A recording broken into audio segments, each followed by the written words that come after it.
To understand what is happening to our oceans, we must first understand climate change. And to understand climate change, we must first know what climate is. Climate is the average weather patterns in an area.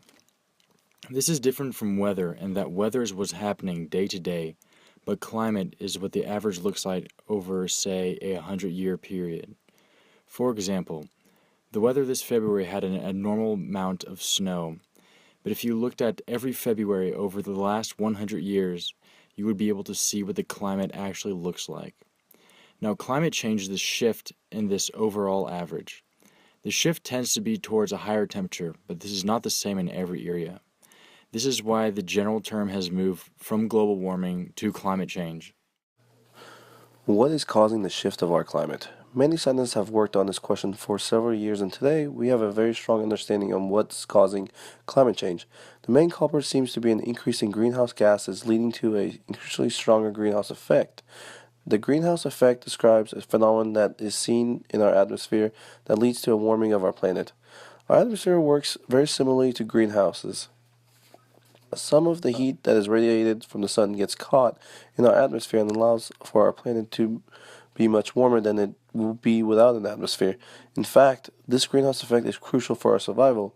If we didn't have an atmosphere, our planet average temperature would fall from around 59 degrees to 0 degrees, which means without an atmosphere, we would suffocate and freeze. There are a few primary greenhouse gases that do most of the work to keep the sun's heat in. The one that is most abundant is actually water vapor. Water vapor becomes more and more abundant the hotter it gets, but unlike other greenhouse gases, it can actually reflect light in the form of clouds when there's a great enough amount in the atmosphere. Methane is another greenhouse gas that is produced from animals. Molecule per molecule, it is the best at retaining heat, but it makes up such a small percentage of the atmosphere than the others do. Nitrous oxide is another powerful greenhouse gas that, like methane, makes up a small percentage of the atmosphere. It is released from fertilizers and the burning of plants. Carbon dioxide is the most infamous gas of the four and the main contributor of climate change. Compared to all other gases, CO2 has shot up in concentration in the atmosphere since the Industrial Revolution and is produced from the burning of fossil fuels like oil, coal, and natural gas. Once these gases are produced, they stay in the atmosphere for hundreds of years. CO2 stays in the atmosphere from anywhere from 20 to 200 years, and nitrous oxide stays in the atmosphere for around 100 years. Climate change will have a number of different effects on our planet. For one, the average temperature of the Earth will become warmer. The word average is very important here because the temperature will increase for many places, but might stay the same or even decrease in others.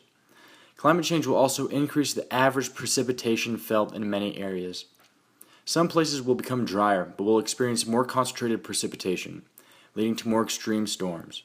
The increase in temperature of the planet will also lead to melting of glaciers, which will raise the sea level. And finally, we arrive on how climate change will affect the ocean. In the most obvious way, the waters will become warmer, which will kill off many species. Animals like krill, which are very important in the food chain, need cold water to live. And species of coral can only photosynthesize in very narrow range of temperatures. Oceans absorb a large amount of atmospheric CO2, which turns into bicarbonate when in water. This bicarbonate is acidic and in great quantities makes the ocean itself more acidic. This is very dangerous for any animal that uses calcium for a shell or any bodily structure because when the ocean becomes more acidic, calcium is dissolved.